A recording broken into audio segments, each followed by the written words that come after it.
ठीक है जी। तो एनसीईआरटी की बात कर रहे थे हम। मैंने आपको बताया था आपका बेस बनाने के लिए हमने कहां से शुरुआत की है, एनसीईआरटी से शुरुआत की इस बात की, करेक्ट। तो एनसीईआरटीज में we have talked about in the previous lecture about the equality and justice. किसी को कोई concern with respect to equality and justice? देखो ये बहुत इंपॉर्टेंट चीजें हैं। कारण पता है क्या है? जब हमने एडवांस बुक पे मूव करना है ना, उस समय उतना ही आसान हो जाएगा उन चीजों को समझना। और अगर पहले सुना होगा तो उतना ज्यादा बढ़िया तरीके से क्या कर पाओगे, उसको कॉम्प्रिहेंड कर पाओगे। थर्डली, उतना ही ज्यादा बढ़िया तरीके से उसको आप लिख पाओगे। जब एग्जाम में लिखने की बारी आएगी आपकी अंडरस्टैंडिंग बढ़ेगी। तो ये इसका फायदा। ओके। तो हम बात कर रहे हैं विद रिस्पेक्ट टू आज फ्रीडम के बारे में। एक फ्रीडम के बारे में बात करेंगे, एक टॉपिक और हम डिस्कस करेंगे। ठीक है। तो फ्रीडम के साथ हम राइट्स के बारे में बात करेंगे। दोनों इंटरलिंक्ड है। जैसे इक्वालिटी और जस्टिस इंटरलिंक्ड है, वैसे भी फ्रीडम, फ्रीडम भी क्या है? It's right. राइट क्या होता है? Right is actually an entitlement. जो आपका बनता है वो आपको मिलना चाहिए, that is what is right. अब उसमें से फ्रीडम क्या है? एक राइट। फ्रीडम होती क्या है? क्या मुझे बता सकते हो? देखो, फ्रीडम हासिल करने के लिए, आज तो आप सभी को फ्रीडम है ना, so you don't realise what is freedom. Sanjay Dutt जब जेल गया था ना, तब उसने बोला था कि जेल जाके मुझे पता लगा था कि मैं कितना फ्री हूं। क्योंकि तब क्या किया गया था, उसकी फ्रीडम को रिस्ट्रिक्ट किया गया था। तो इसे जब आपसे आपकी फ्रीडम ली जाती है तब आपको क्या एहसास होता है फ्रीडम का। So it is not only about Sanjay Dutt, it is about many people. It is about many people जिन्होंने क्या सफर किया है, जिन्होंने अपनी फ्रीडम सेक्रीफाइस की है फॉर द ग्रेटर गुड। जिन्होंने अपनी फ्रीडम सेक्रीफाइस की है लोगों की फ्रीडम के लिए। उन्हीं में से एक बहुत बड़े शख्स हैं और आंग सान सूकी। नेल्सन मंडेला एंड आंग सान सूकी दोनों कहां को बिलोंग करते थे? South Africa and Myanmar. आंग सान सूकी तो अभी रिसेंटली न्यूज में भी थे परसों चौथ, अगर आपने देखा हो, हाउस अरेस्ट के लिए। तो ये कोई नई चीज नहीं है इनके लिए हाउस अरेस्ट। और when it comes to Nelson Mandela, इन्होंने भी बहुत कुछ सेक्रीफाइस किया अपनी लाइफ के प्रेशियस पीरियड, सेक्रीफाइस कर दिया। कहां? जेल में। Why? Because he fought for, I mean against apartheid. Apartheid समझते हो क्या होता है? क्या होता है? Colour based discrimination. Colour based discrimination. दोनों ही गांधी जी के विचारों से बहुत ज्यादा इन्फ्लुएंस थे, इंस्पायर्ड थे। और दोनों ने नॉन वायलेंस के तरीके को अपना के क्या किया? रिफॉर्म लाने की कोशिश की। But anyway, we are going to discuss about the virtue, जिस वर्च्यू का नाम है फ्रीडम। तो आप क्या मुझे बता सकते हो फ्रीडम होती क्या है?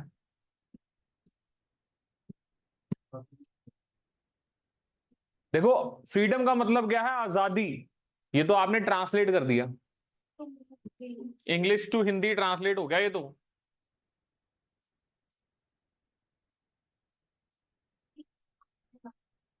अपने मन के अकॉर्डिंग हम कुछ भी कर सके, that is what is she saying is what is freedom. वो अलग चीज है। सो आपने बोला हम अपनी मर्जी के अकॉर्डिंग अगर कुछ भी कर पाए, उसी को हम क्या बोलेंगे? फ्रीडम। आप अपनी मर्जी के अकॉर्डिंग अगर मुझे मारना चाहो, will that qualify to be freedom? आप अपनी मर्जी से किसी भी धर्म को प्रीच करना चाहो, उसको फ्रीडम बोलेंगे? बोलेंगे ही। कोई भी धर्म को मानो, आपकी फ्रीडम है। अपनी मर्जी से खाना चाहो, फ्रीडम। अपनी मर्जी से पहनना चाहो, फ्रीडम। अपनी मर्जी से बात करना चाहो, फ्रीडम। अपनी मर्जी से आप शब्द का इस्तेमाल करके मेरी इंसल्ट करना चाहो, फ्रीडम? नो। सो कुछ भी करने की इजाजत फ्रीडम के अधिकार में भी नहीं है।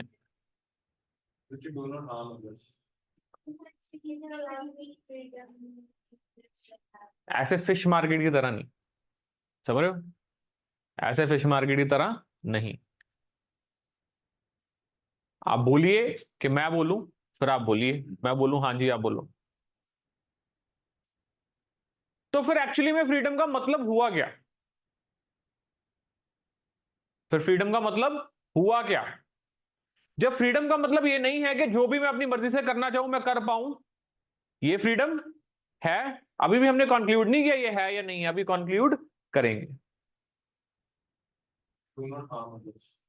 हाँ जी, which do not harm others. हाँ जी, taking care of our duties, that is what she is saying. Okay, अब चलो इसी को लेके चलते हैं कि जो मेरा मन है मैं करना मैं चाहूं तो उसको क्या बोलते हैं? फ्रीडम।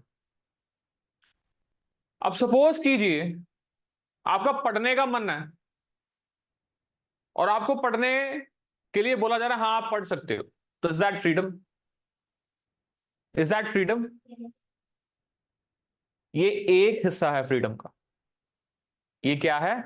एक हिस्सा है फ्रीडम का। ये दूसरा हिस्सा आपको समझ पता कैसे आएगा? एग्जाम्पल के थ्रू। एक फ्लावर है, एक फ्लावर है, ये पेन से कोई कर रहा है कुछ? इसी से आवाज आ रही है। एक फ्लावर है जो फ्री है किस चीज के लिए? उगने के लिए। अब जैसे वेजिटेशन होती है ना, वेजिटेशन इज फ्री, वो कहीं भी उग जाती है, इजंट इट? तो हम क्या बोलते हैं? It is free. करेक्ट। अब मैं बोलूं मुझे यहां, मैं चाहता हूं ये फ्लावर जो है मेरे हाथ में लेटर से ये यहां उग जाए, so is that flower free to grow? क्यों? कैसे रिसोर्सेस? कैसे resources? So soil, soil nutrients, then water, then sunlight, then taking care. अब सिर्फ बोल देना that flower is free to grow will not make flower grow. Flower को grow करने के लिए हमें उसको कंडीशंस भी एप्रोप्रिएट प्रोवाइड करनी पड़ेंगी, फिर हम बोलेंगे कि yes now it is free to grow. अब उस कंडीशंस प्रोवाइड करने के बाद भी अगर वो ग्रो नहीं कर पा रहा है तो वो अलग बात है, लेकिन हम ये जरूर बोलेंगे that flower was free to grow. उसी को हम क्या बोलते हैं? असली freedom. So coming back to your point, आपने मुझे बोला कि जो भी मैं कुछ करना चाहूं अगर वो मुझे करने दिया जा रहा है दैट मीन्स मैं क्या हूं? फ्री। अब आप क्या करना चाह रहे हो? आप एस्ट्रोनॉट बनना चाह रहे हो। क्या करना चाह रहे हो? You want to become an astronaut. Are you free to become an astronaut? Partially yes, but लेकिन अगर आपको वो फैसिलिटीज ही नहीं प्रोवाइड की जाएंगी, ना आपको फिजिक्स पढ़ाई जाए, ना आपको एक्सेस दिया जाए फिजिक्स के एजुकेशनल इंस्टीट्यूट्स के पास, या आपकी एंट्री बैन कर दी जाए कि आप इस इंस्टीट्यूशन में नहीं पढ़ सकते हो, तो फिर कैसी फ्रीडम है? आप चाहो, आप चाह रहे हो कि आपको पीसीएस आईएएस का एग्जाम देना है, तो ये पीसीएस आईएएस का एग्जाम देने के लिए आप सभी फ्री हो, लेकिन एग्जाम में बैठने से थोड़ी एग्जाम क्लियर हो जाता है, पढ़ने से होता है ना, और पढ़ने के लिए आपको रिसोर्सेज ना प्रोवाइड किए जाएं तो फिर कैसी फ्रीडम है? Every individual is free to follow his और हर ड्रीम, है कि नहीं? We are free to follow our dreams, we are free to do our businesses, but सिर्फ ये कहने से फ्रीडम नहीं मिल जाती। अगर कोई बिजनेस करना चाह रहा है तो बिजनेस करने के लिए उसको सपोर्ट मैकेनिज्म भी देना जरूरी है, ताकि फ्रीडम ट्रू सेंस में फ्रीडम हो सके, ताकि फ्रीडम ट्रू सेंस में क्या हो सके? फ्रीडम हो सके। यहां तक बात समझ आई कि नहीं है? अब मैंने बोला आप एग्जाम देना चाह रहे हो, अबे आपको पढ़ाया ही नहीं गया ना, आपने स्कूलिंग की। अब स्कूलिंग कैसे करते? आपके पास पैसे नहीं थे, तो state comes into picture, state should come into picture and should provide you free education, state should come into picture and should provide you the free education.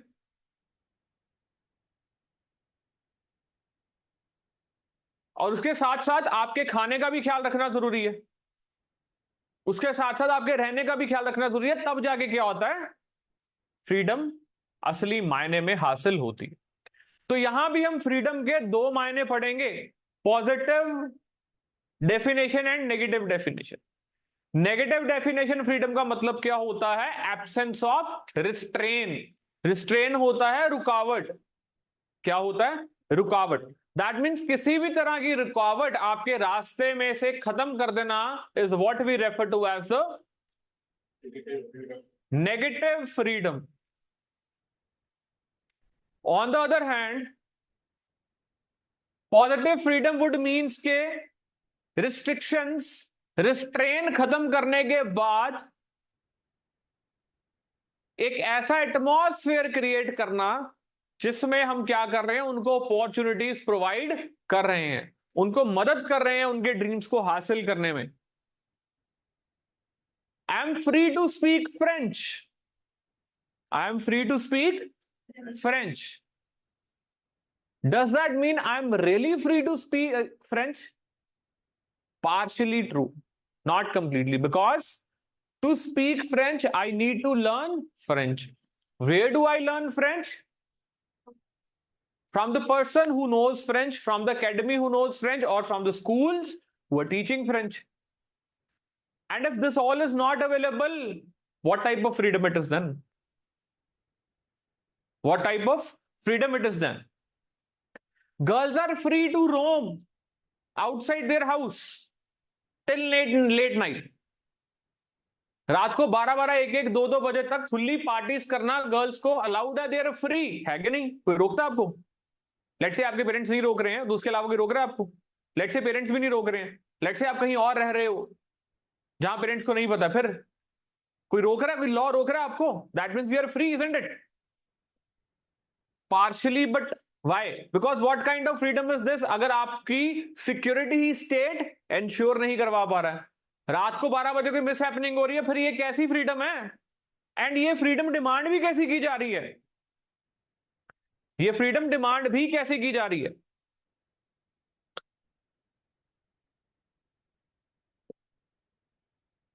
In the name of freedom should we let the modesty of women be outraged?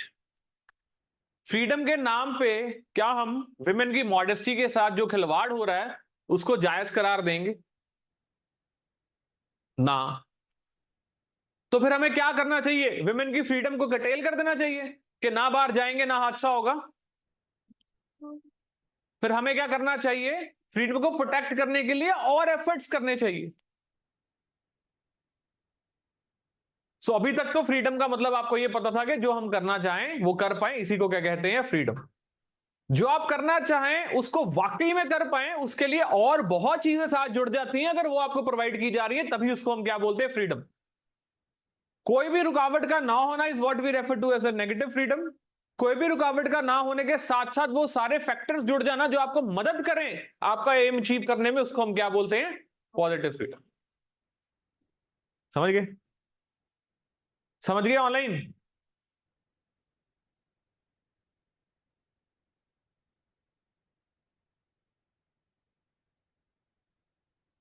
किसी को ना समझ आया हो तो वो पूछ सकते हो.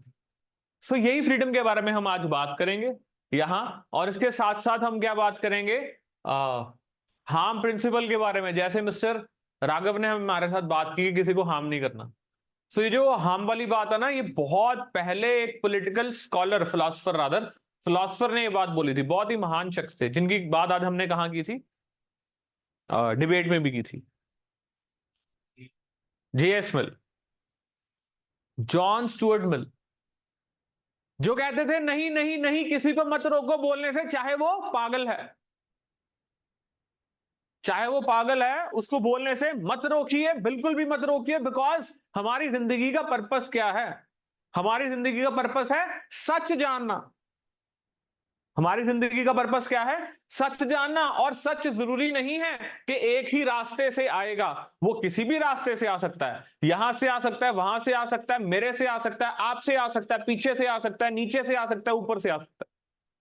तो कोई भी शख्स चाहे वो कितना भी पागल है, उसको बोलने के अधिकार से वंचित मत कीजिए. वो बोले, बिकॉज अगर वो बोलेगा तो क्या आएगा? सच आएगा बाहर.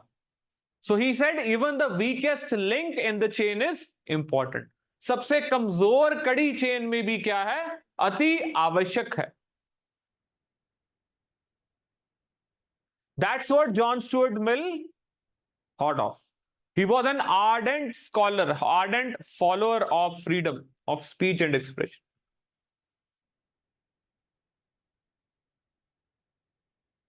समझ आई बात यहां तक कि नहीं आई? आई समझ यहां तक? किसी को ना आई हो? आप में से किसकी ये पहली क्लास है? पहली 2 क्लासेस नहीं लगाई आपने? क्या नाम है आपका? क्यों नहीं लगाई पहली 2 क्लासेस? हाँ,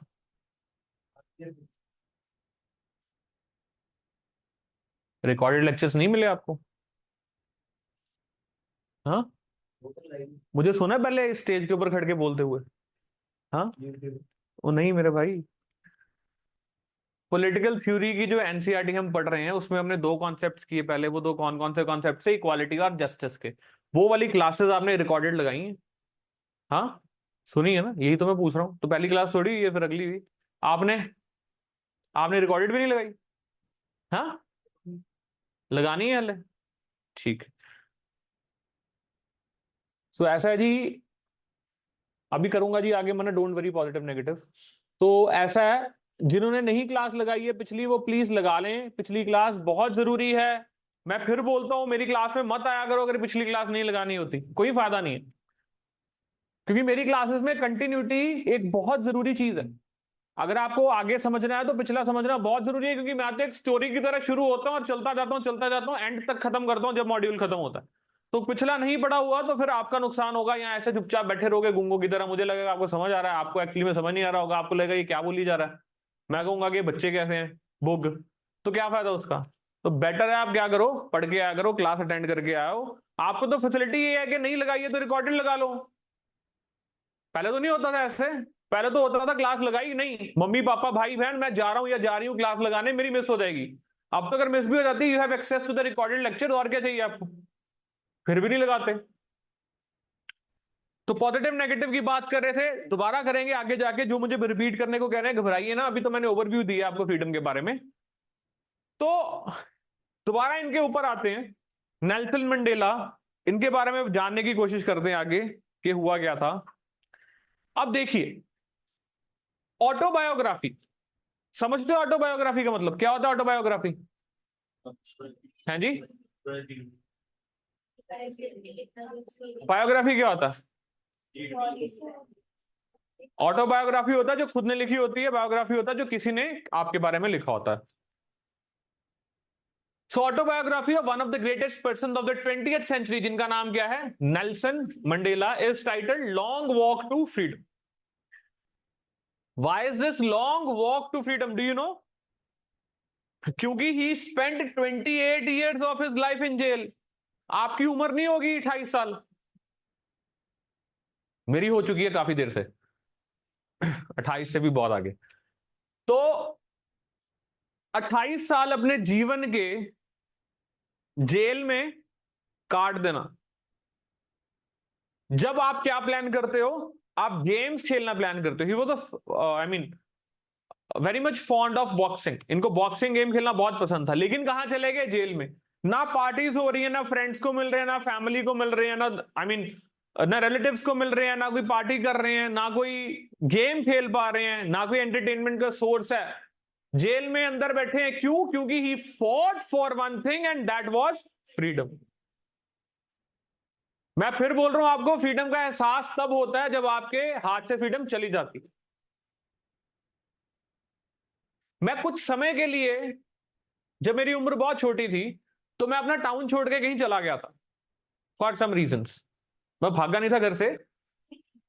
तो जब मैंने टाउन स्विच किया था, तब हुआ क्या था, ऑल ऑफ सडन मैं बहुत होम सिक हो गया। अब जब मैं होम सिक हुआ तो मुझे एहसास होना शुरू हुआ कि मेरे से तो मेरी फ्रीडम छीन ली गई है। बिकॉज अपने होम टाउन में, this is my home town, मेरे होम टाउन में I was very much free to move anywhere I would feel like. चाहे मैं कोई गेम खेल लूं, चाहे मैं एक्सरसाइज करूं, चाहे मैं पार्क में जाऊं, चाहे मैं फ्रेंड्स के साथ जाऊं। मुझे सड़कों की याद आनी शुरू होगी, मुझे बिल्डिंग्स की याद आनी शुरू होगी। घर की तो चलो आ ही रही थी।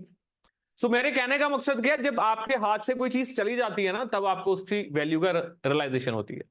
सिमिलरली फ्रीडम भी कुछ ऐसी ही चीज है, आप सभी को मिली हुई है। आपको जब मैं फंडामेंटल राइट्स पढ़ाता हूं ना, आप आर्टिकल पढ़ते हो 21 पढ़ते हो, आप आर्टिकल 20 पढ़ते हो, तब आपको लगता नहीं है ऐसा कि ये कोई अलग चीज है, लेकिन ये तब पता लगता है जब आपसे आपकी फ्रीडम रिस्ट्रिक्ट कर ली जाती है। उनसे पूछो जो जेल में चले जाते हैं, कैद महसूस होती है। I happen to know one person who was falsely implicated in so and so case and he went to jail, and 3 साल तक वो पंछी की तरह फटफड़ा रहा था। 3 साल मायने रखता है।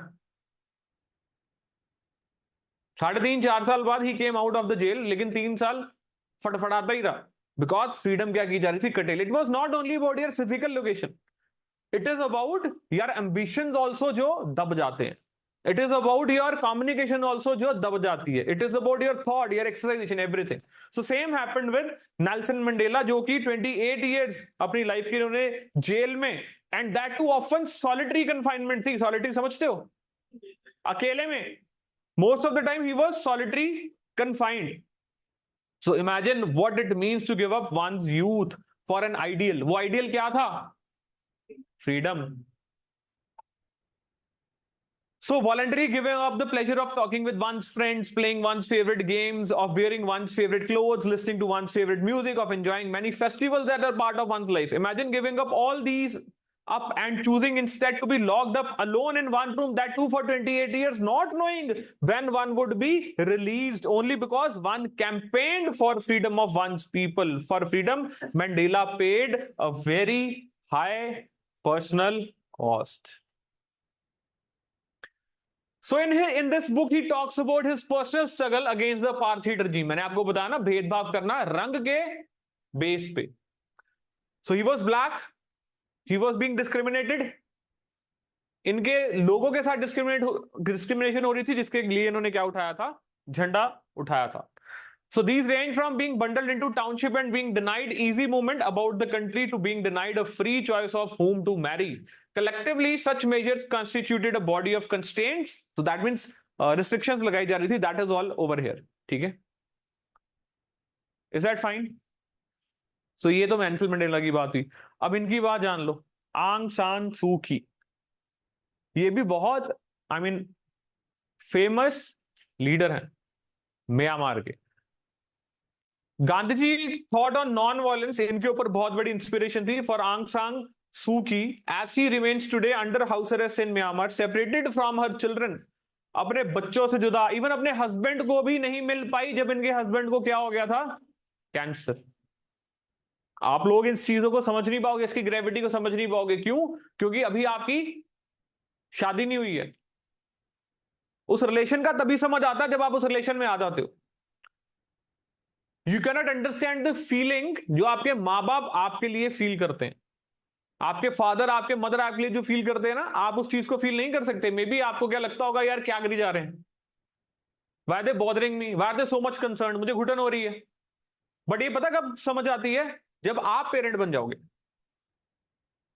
तब समझ आएगा, अच्छे से समझ आएगा, और वो सारी चीजें बेटर तरीके से समझ आएंगी कि अच्छा, and you will feel sorry for how you felt for your parents. तो मैं ये क्यों बता रहा हूं कि मॉरल लेक्चर नहीं दे रहा आपको, मैं बता रहा हूं she could not meet her husband when he was suffering from cancer. So when he was dying of cancer, because she feared that अगर वो छोड़ेंगे म्यांमार को तो in England, and she would not be able to return. Aung San Suu Kyi sees her freedom as connected to the freedom of her people. So अभी तक मैंने freedom की एक बेसिक सी डेफिनेशन बताई है आपको, पॉजिटिव नेगेटिव के तौर पे, जो आगे भी आएगी अभी. उसके अलावा मैं कुछ पर्सनालिटीज का जिक्र कर रहा हूं जिन्होंने अपनी लाइफ में फ्रीडम को सेक्रीफाइस किया. क्यों? For freedom only. फ्रीडम हासिल करने के लिए फ्रीडम को सेक्रीफाइस किया गया. ऐसे लोग थे. हम भी आजादी के लिए क्यों लड़ रहे थे? हम क्या बोलते हैं, इंडिया गॉट फ्रीडम, बोलते ना आजादी, इंडिपेंडेंस. क्यों लड़ रहे थे? क्या प्रॉब्लम थी? खाने को खाना नहीं मिलता था, पढ़ने को स्कूल नहीं थे, घूमने को जगहें नहीं थी, पहनने को कपड़े नहीं थे. फिर किस चीज के लिए फाइट कर रहे थे? फिर क्यों गांधी जी आते हैं और बोलते हैं कि ये जंग किसकी है? स्वराज की जंग है. स्वराज भी क्या होता है? 2 तरह का, rule, self rule, and rule over self. याद रखिएगा, self rule plus rule over self. Self rule तो पता ही है हमें, खुद को क्या करना है, गवर्न करना है. और रूल ओवर सेल्फ का मतलब क्या हो गया? हमारी ग्रीड, हमारा लालच, हमारा लोभ, हमारे प्लेजर्स, हमारा झूठ, इन सभी को क्या करना है? हमें ओवरकम करना है। सो स्वराज गांधी जी के लिए was not only self rule, it was rule over self also. बताओ, अब ऐसी चीजें पेपर में लिखोगे, एग्जाम में लिखोगे, एसए में लिखोगे, इंटरव्यू में लिखोगे, या जीएस में भी कभी मौका मिलेगा तो लिखोगे, तो मार्क्स तो ऑटोमेटिकली मिलेंगे। तो फिर किसको मिलेंगे? जो जिन्ना के बारे में लिखेगा उसको थोड़ी मिलेंगे। समझ रहे हो कि नहीं? ऑनलाइन यहां तक तो समझ आ ही रहा होगा, वैसे मैंने अभी तक कुछ करवाया नहीं और ज्यादा।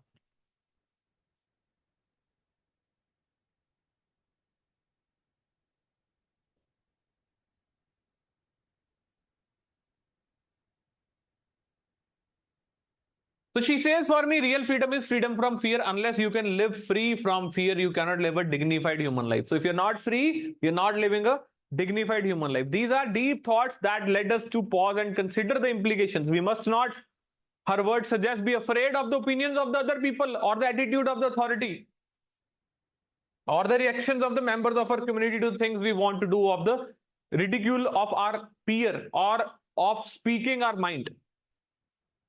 Yet we often exhibit such fear. For Aung San Suu Kyi, living a dignified human life requires us to be able to overcome such fears. So for her, it was freedom which will offer a dignified human life and overcoming that fears. तो short stories थी, exam के perspective से कुछ भी important नहीं है। Exam के perspective से कुछ भी इंपॉर्टेंट नहीं है। जर्नल ऐसे में कुछ लिखना पड़ जाए, आपको पता होना चाहिए। ये पता है क्या? इट्स अ स्टोरी या इट्स अ पोएम। बचपन में सभी ने पढ़ी twinkle twinkle little star, Humpty Dumpty sat on a wall, but क्या उसने हेल्प किया? लेकिन अगर आप, मैं बोलूं, आप में से कोई बोले मुझे नहीं पता twinkle twinkle little star, what does that mean? That you are unaware. So ये वो चीजें हैं जिनकी अवेयरनेस होना बहुत जरूरी है। ये तो मैंने एक बड़ा बेकार से एग्जांपल देके समझाया आपको, बट अदरवाइज पॉइंट मेरा कहने का क्या है कि ये पर्सनालिटीज के बारे में पता, इनके नाम के बारे में पता, इनकी किताबों के बारे में पता होना चाहिए, एंड जिस कॉज के लिए लड़ रहे थे उसके लिए पता होना चाहिए। Most of the times interview में ये क्वेश्चन पूछा जाता है कि आपका आइडल कौन है, तो ऐसा कहा जाता है कि अगर कोई नहीं है, आपका है कोई आइडल? कोई नहीं है। किसी की लाइफ से इंस्पायर्ड हो आप में से कोई? तो पहले मैं क्या कह रहा था? हाँ जी, बताइए किस किस से हो, लिखो ऑनलाइन। और आप भी बताइए, कौन बताएगा किसकी लाइफ से हो दोस्त? हाँ, छत्रपति शिवाजी महाराज। अच्छा, और आप किसी से नहीं हो? ये तो मेरे से हो ये लोग, मैं क्यों किसी से हूं? आप में से कौन है, हाथ खड़ा करे। हाँ जी पंकज। अच्छा, और? हाँ जी। हाँ, गुरु नानक देव जी, और दैट्स इट? बाकी सब क्या है? Okay, that is nice. Biggest source of inspiration and idol is my father. बाकी तो कोई कुछ बोला नहीं। बहुत जानो ये स्टोरी है। कोई अंबेडकर जी कह रहा है, कोई लॉर्ड बुद्धा कह रहा है, Guru Gobind Singh ji. Okay, okay fine. और Doctor B R Ambedkar and Guru Gobind Singh जी के बारे में बहुत बोल रहे हैं एंड कुछ कह रहे हैं मेरे फादर। ठीक है, कोई कह दो, कोई करीना कपूर ही कह दो, कोई शाहरुख खान कह दो। क्यों, व्हाई नॉट? हो सकता है किसी के लिए कोई, कोई विराट कोहली हो सकता है, कोई सचिन तेंदुलकर हो सकता है, किसी के लिए नेल्सन मंडेला हो सकता है। तो ऐसा बोला जाता है कि जर्नी में अगर आपका कोई सोर्स ऑफ इंस्पिरेशन नहीं है, किसी के लिए जॉन अब्राहिम हो सकता है, तो नहीं है तो उसको बना लो। उसको बना लो और उसको देखना शुरू करो, समझना शुरू करो, बिकॉज आपको हेल्प ही करेगी वो चीज। ठीक है? So from these two books of Nelson Mandela and Aung San Suu Kyi, we can see the power of the ideal freedom. Okay, fine. So ये तो in general हमने अभी बात की। अब जो चीज है वो मेन शुरू होगी। What is freedom? Freedom is absence of constraints. जैसा कि मैंने आपको बताया, रुकावटों का ना होना is actually what is freedom. Basic, हम बोलते हैं ना तैयारी में क्या, बेसिक्स के ऊपर क्या होना चाहिए? कंट्रोल, जोर होना चाहिए। तो ये क्या है आपका बेसिक। कॉन्सेप्ट्स में clarity. What is freedom? Freedom is absence of restraint, absence of constraint और restraint. Freedom is said to exist when external constraints on the individual are absent. ये एक डायमेंशन है। So absence of constraint is only one dimension. ये मैं चीज discuss कर चुका हूं, इसलिए मैं दोबारा नहीं कर रहा हूं। किसी को नहीं समझ आ रहा होगा वो टोक के पूछ सकता है। So this is only one dimension of freedom. Freedom is also about expanding the ability of people to freely express themselves and develop their potential. So दो चीजें हमें नजर आ रही है ना, एक तो पोटेंशियल को डेवलप करना है, एक absence of restraint. So both these aspects of freedom, the absence of restraint as well as the existence of conditions in which people can develop their talents is important. So दो aspects जिसके बारे में मैं discuss कर चुका हूं। एक aspect क्या है जिसमें there is absence of restraint और कॉन्स्ट्रेन, और दूसरा एस्पेक्ट क्या है जिसमें आप क्या कर रहे हो है जी, जिसमें आप क्या कर रहे हो, आपको कंड्यूसिव एटमॉस्फेयर प्रोवाइड किया जा रहा है ताकि आप अपनी फ्रीडम को क्या कर सको, एक्सरसाइज कर सको, पोटेंशियल अपने आप में डेवलप कर सको, अपने टैलेंट्स को डेवलप कर सको। लेट अस से यू वांट टू प्ले क्या ऐसे क्या खेलते हैं, बैडमिंटन, ठीक है, you want to play badminton and you very good at it, you have that potential but you don't have racket. मैं बोल रहा हूं आप सभी बैडमिंटन खेलने के लिए फ्री हो, डज नॉट मीन क्या बैडमिंटन खेल पाओगे। You need to have racket, you need to have shuttle, you need to have दो skills to play badminton to its fullest potential, तभी फ्रीडम हुई ना। अब मैं आपको बोल दूं गाइस तैयारी के लिए एनसीईआरटी बहुत जरूरी है and all of you are free to read NCERTs, correct. हम आपको फ्रीली प्रोवाइड करेंगे एनसीईआरटीज, डोंट वरी। आपको पेन ड्राइव दे देंगे या व्हाटएवर, आपको ड्राइव का एक्सेस दे देंगे, वहां जाइए, वहां जाके एनसीईआरटी डाउनलोड करिए और पढ़ना शुरू करिए। आप सभी को लगेगा wow we are free to read NCERTs, but no, you don't know how to read NCERT, you don't know what is important, you don't know what is not important. How come you are free to read NCERTs then? Are you free? अगर ये illusion में हो तो illusion से बाहर आ जाओ, you're not free unless until I teach you कि कैसे पढ़ा जाता है। Okay, so I am not saying self study से पढ़ा नहीं जाता, मैं ये कह रहा हूं हर बच्चा सेल्फ स्टडी से नहीं पढ़ सकता। इट्स अ मिथ कि हर बच्चा सेल्फ स्टडी से पढ़ सकता है, बहुत टाइम खराब होता है, ठीक है। So the absence of external constraints as well as the existence of condition in which people can develop their talent is important. Okay, a free society क्या होती है? Would be one which enables all its members to develop their potential with the minimum of social constraints. Okay, चलो अब ये देखते हैं स्वराज की बात। फ्रीडम का एनालॉग क्या है? Analogous concept to freedom is the Indian political thought is swaraj. Indian political thought लिखा, इसका ऑपोजिट क्या है? Western political thought. एक्चुअली में वेस्टर्न पॉलिटिकल थॉट एक क्या है? एक खजाना है। क्या है? खजाना। मतलब यू वोंट बिलीव, उसमें अगर आप डुबकी मारोगे ना तो इतने अंदर बहते जाओगे, आपको लगेगा यार ये मैं कहां आ गया, ये तो जीते जी मुझे क्या मिल गया, स्वर्ग मिल गया। ऐसी बातें ऐसे दिमाग को टच कर देना, वहां तक डीप ले जाना, वहां तक उठा के दूसरी तरफ मारना, वहां सेटल होना शुरू करोगे, कोई आएगा उठा के दूसरी तरफ मारेगा। ऐसी थॉट है वेस्टर्न पॉलिटिकल थॉट। बहुत ही प्यारी थॉट है, मतलब जिसको मजा आए उसके लिए, जिसको ना आए उसके लिए तो वो नरक बन जाता। तो उसमें हम इंडिया में तो ऐसी कोई थॉट नहीं थी, तो हमने क्रिएट की। हमने क्या बोला? Indian political thought. क्योंकि इंडिया में कोई फिलोसफर्स हमें देखने को उस प्रकार नहीं मिले, अगर देखने को मिले भी तो उनकी जो थॉट्स हैं उनको हमने एग्रीगेट करके कंप्लीट डिसिप्लिन में नहीं बनाया, जैसे कि वेस्ट में हमें देखने को मिलता। मैं चाणक्य को अंडरमाइन नहीं कर रहा, मैं राजा राममोहन रॉय को अंडरमाइन नहीं कर रहा हूं, मैं डॉक्टर बी आर अम्बेडकर को भी अंडरमाइन नहीं कर रहा हूं, मैं एम एन रॉय को भी नहीं कर रहा, मैं गांधी जी को भी नहीं कर रहा, मैं सर सैयद अहमद खान को भी नहीं कर रहा, मैं किसी को अंडरमाइन नहीं कर रहा। इवन बुद्धिज्म, जैनिज्म, धर्मशास्त्र, अर्थशास्त्र, ये सारे इंडिया की धरोहर हैं, मैं उसको अंडरमाइन नहीं कर रहा। मैं इन जनरल बात कर रहा हूं कि बहुत प्रोमिनेंट वे में फोकस हो गया, अथॉरिटेटिवली कोई अपनी थॉट्स पुट कर रहा है तो वो वेस्टर्न पॉलिटिकल थॉट है। तो एनीवे हम इंडियन पॉलिटिकल थॉट की बात कर रहे थे, उसमें स्वराज का कॉन्सेप्ट है which was given by Gandhi ji. अब गांधी जी क्या कहते थे? टू वर्ड्स, फ्रीडम ही है ये। फ्रीडम कैसी? Freedom can be understood with respect to, I mean both the rule of the self and rule over self. यही तो देखा था हमने, रूल ऑफ सेल्फ, हमारा खुद का रूल, और हमारे खुद के ऊपर रूल। हमारे खुद के ऊपर रूल करने का मतलब क्या है?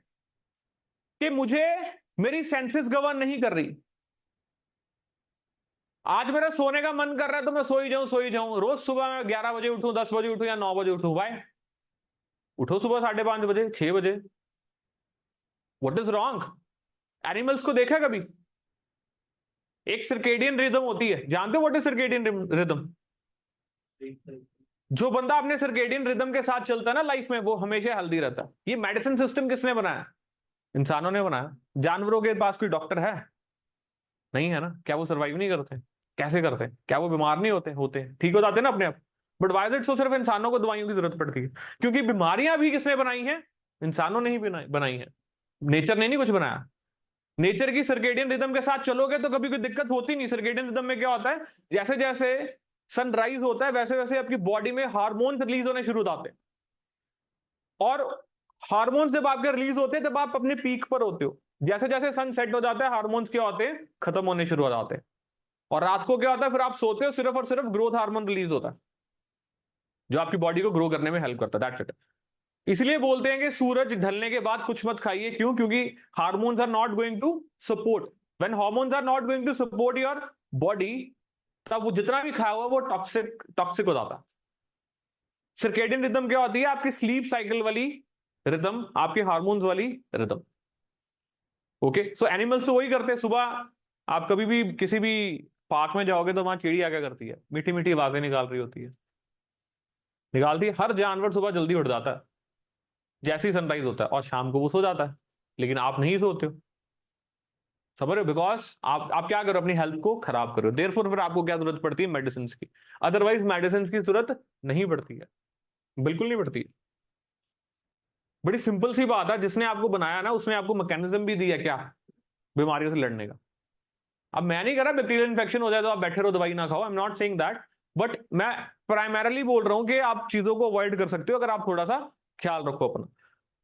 So Swaraj in the context of freedom struggle in India refer to freedom as a constitutional and political demand and as a value at the social collective level. That is why Swaraj was such an important rally cry in the freedom movement, inspiring Tilak's famous statement, Swaraj is my birthright and I shall have it. It is understanding of Swaraj as rule over the self that was highlighted by Mahatma Gandhi in his work Hind Swaraj. अब हिंद स्वराज पता क्या थी? 1909 में गांधी जी ने क्या लिखी थी? Hind Swaraj. Do you no Hind Swaraj में क्या किया था इन्होंने?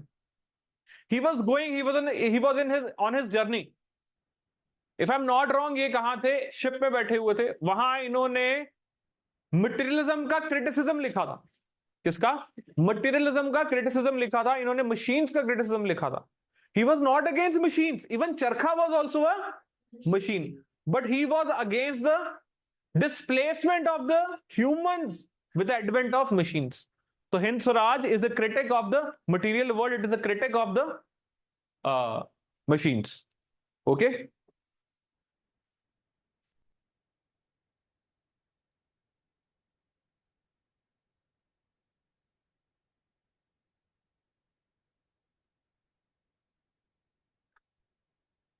तो इसको आप खुद देख लेना, मैं इतना डीप नहीं जा रहा हूं इसमें। तो आगे थोड़ा आपको पता भी लगेगा, जीएस में हिस्ट्री पढ़ोगे तो आपको समझ आएगा। तो यहां देखिए, कोई भी इंडिविजुअल जो सोसाइटी में रह रहा है वो कंप्लीट फ्रीडम एंजॉय नहीं कर सकता। It always come with some sort of restrictions. So it becomes necessary to determine which social restrictions are justified and which are not justified. For example, जैसा कि आपने कहा कि that freedom is when we want to do anything we can do. अब आप मुझे hit करना चाहते हो, लेकिन ये फ्रीडम नहीं ना हुई आपकी। क्यों? क्योंकि यहां पर मेरी फ्रीडम क्या हो रही है? हर्ट हो रही है। तो जहां पर मेरा नाक आ गया वहां पर आपकी फ्रीडम कट होगी। इंडिया में भी फ्रीडम को अकोमोडेट किया गया है in the form of fundamental rights. लेकिन वो भी किसके साथ आते हैं? रिस्ट्रिक्शंस के साथ आते हैं। जब हम इंडियन पॉलिटी पढ़ेंगे ना, उसमें I will be teaching you के restrictions are even more important than the fundamental rights. तो रिस्ट्रिक्शंस को अच्छे से आपको क्या करना है? पढ़ के जाना है। चलते हैं आगे। So to be free, a society must widen the area in which individuals, groups, communities or nations will be able to charter their own destiny and be what they wish to। देखो पढ़ रहे हो ना, साथ साथ मैं भी पढ़ रहा हूं, आप भी पढ़ो, और कुछ भी अलग नहीं चल रहा अभी तक। जब अलग चलेगा मैं आपको समझाऊंगा, और फिर जब समझाऊंगा उसके बाद फिर वही चीज शुरू हो जाएगी। अभी वही चीज चल रही है जो हम बात कर चुके हैं। To be a free society, I mean to be free, a society must widen the area in which individual groups, communities or nations will be able to charter their own destiny and be what they wish to। Freedom in this sense allows the full development of the individual's creativity, sensibilities and capabilities to be in sport, science, art, music। That's it। Development of individual's creativity, not merely providing him the opportunity but also developing his capabilities। All of you are free to give IAS exam, PCS exam, but अगर आपकी capacity नहीं develop होगी तो exam देके क्या करोगे? No matter आप IITian हो, नो मैटर आपने IIM से पढ़ाई की है, क्या ही फर्क पड़ता? एग्जाम में कैपेबिलिटीज डेवलप करोगे तो एग्जाम क्लियर करोगे। और वो कैपेबिलिटीज डेवलप करना भी किसका पार्ट है? फ्रीडम का पार्ट है। तभी आप एक्चुअली में फ्री हो जो भी आप काम करना चाह रहे हो उस काम के लिए। सोर्सेज ऑफ कंस्ट्रेंट्स मतलब लिमिटेशंस कहां से लगती हैं? सो एक्सटर्नल कंट्रोल से भी आ सकती है, डोमिनेशन से भी आ सकती है, गवर्नमेंट के थ्रू भी आ सकती है, लॉज के थ्रू भी आ सकती है। So this was the form of constraint represented by the colonial rule over the subject और by the system of apartheid. अब ब्लैक एंड व्हाइट में डिस्क्रिमिनेट किया जा रहा था by the governments only. So that is also what a source of restriction. So restriction कहीं से भी आ सकती है, गवर्नमेंट से भी आ सकती है, इंडिविजुअल से भी आ सकती है, ग्रुप ऑफ पीपल से भी आ सकती है, एक्सटर्नल कंट्रोल से भी कहीं से भी रिस्ट्रिक्शन आ सकती है। अब इंडिया में लोगों की फ्रीडम के ऊपर रिस्ट्रिक्शन कहां कहां से आई है बता दीजिए। आपको लगता है लोगों की फ्रीडम को रिस्ट्रिक्ट किया गया? हाँ, किया गया। दलित को मंदिर में एंट्री ना देना, so caste based restraints. So and so धर्म के आदमी को सो एंड सो जगह पर ना जाने देना, धर्म के नाम पे लिमिटेशन, फ्रीडम को कटेल करना। विमेन की फ्रीडम को कटेल करना, जेंडर बेस्ड रिस्ट्रेंट्स। समझ रहे हो? Again telling you same thing कि freedom come with some sort of restrictions, but वो जो रिस्ट्रिक्शंस हैं they should be positive and not negative restrictions. Positive restrictions होनी चाहिए, नेगेटिव रिस्ट्रिक्शंस नहीं होनी चाहिए।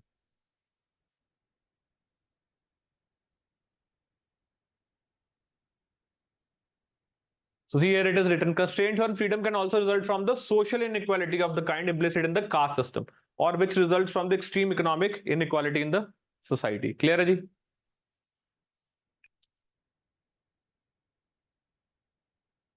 अब why do we need restrictions?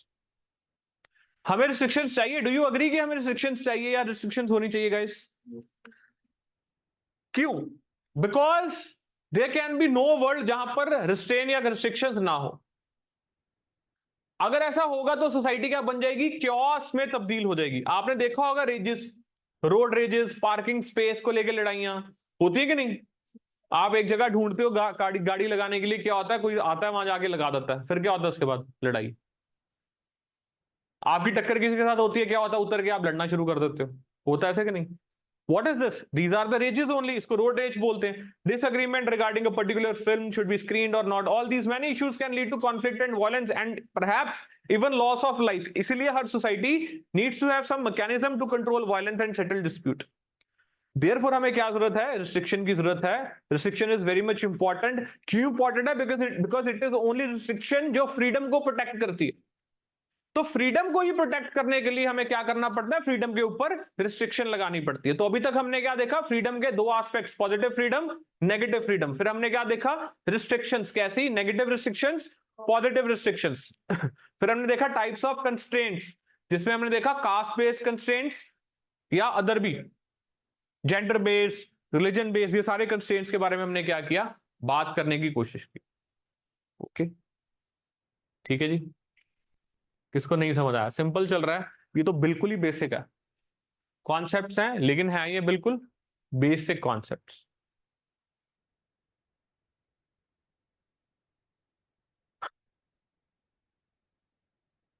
अब आते हैं हार्म प्रिंसिपल पे। इसके ऊपर हार्म प्रिंसिपल, जानते हो हार्म प्रिंसिपल क्या है?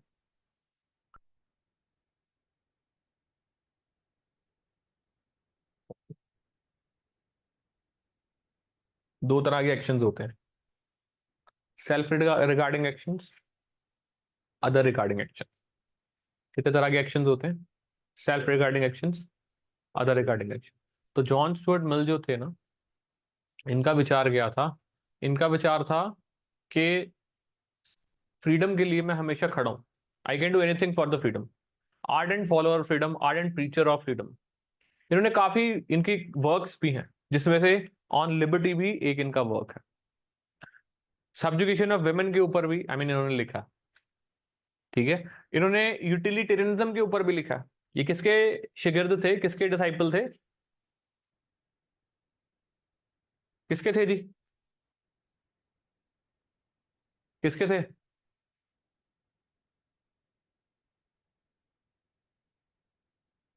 किसके थे? बता दे हैं। किसके थे online? Not that important for you, फिर भी बता रहा हूं, जेरेमी बेंथम। किसके? जेरेमी बेंथम, जिन्होंने principles of pains and pleasure के बारे में बात की थी और बोला था कि हमेशा सोसाइटी कैसे वर्क करनी चाहिए कि it should maximise the pleasure of the individual and minimise the pen.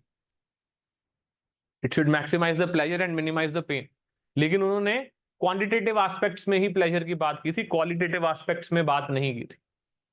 सो उनका कहना था pushpin is as good as poetry, कि जितना मजा पोइट्री में है उतना मजा किस में है, पिन्स को ऐसे लगाना निकालना, लगाना निकालना। That's what he meant to say. तो ये जो जॉन स्टुअर्ट मिल थे, ये कहते थे नहीं, ऐसा नहीं होता, आपको क्वांटिटेटिव एस्पेक्ट के साथ साथ क्वालिटेटिव एस्पेक्ट्स को भी ध्यान देना चाहिए। क्वालिटी ऑफ प्लेजर भी क्या करता है, मैटर करता है। अब अगर क्वांटिटेटिव प्लेजर देखोगे तो क्वांटिटेटिव प्लेजर में दूध जो ज्यादा पिएगा उसी को क्या आएगा, मजा आएगा। लेकिन मां तो हमेशा अपने बच्चे के लिए दूध सेक्रीफाइस करेगी, करेगी कि नहीं? डज दैट मीन फिर वो पेन से निकल रही है? नो, उसको प्लेजर मिल रहा है। तो ये क्वालिटेटिव प्लेजर्स को क्यों नहीं गिन रहे हो आप? That's what Jeremy John Stuart mill said. Anyway, ये इनका एक एस्पेक्ट था यूटिलिटेरियनिज्म के ऊपर जो मैंने आपको बता दिया। जरूरत नहीं है आपको, सुन लिया आपने, थैंक यू, बट जरूरत नहीं है आपको। तो फिर दूसरी बात मैंने किया, क्या किया आपके साथ, with respect to the liberty. So John Stuart Mill क्या कहते थे? जेएस मिल बोलते हैं, very popular philosopher, very popular. Mean इनके फंडामेंटल्स के ऊपर, इनकी थ्योरी के ऊपर ही फिर आगे राइट्स डिफाइन किए गए।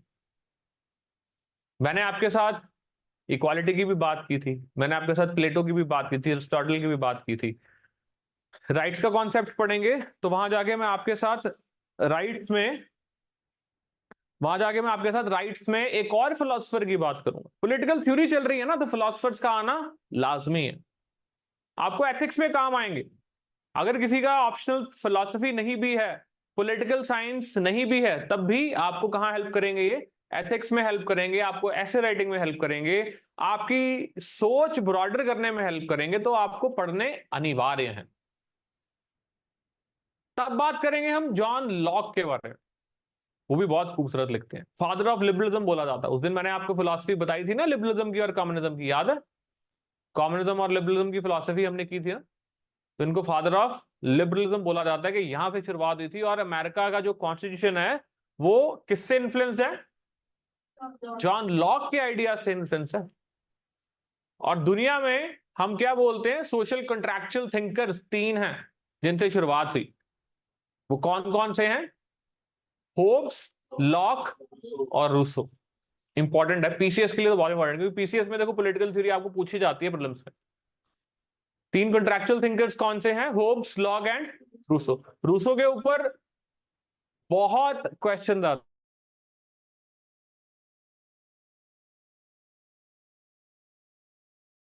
Everywhere. I and fear were born together, मैं और डर एक साथ पैदा हुए थे।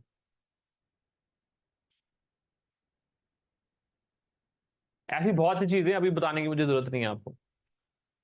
तो जेएस मिल के बारे में हम बात कर रहे थे। तो जेएस मिल क्या कहते थे? जेएस मिल कहते थे कि दो तरह के एक्शन होते हैं, self regarding action and others regarding action. तो कहते हैं जो तो एक्शंस आपके खुद के रिगार्डिंग है उनमें तो आप कंप्लीट सेंस में क्या एंजॉय करोगे, फ्रीडम एंजॉय करोगे।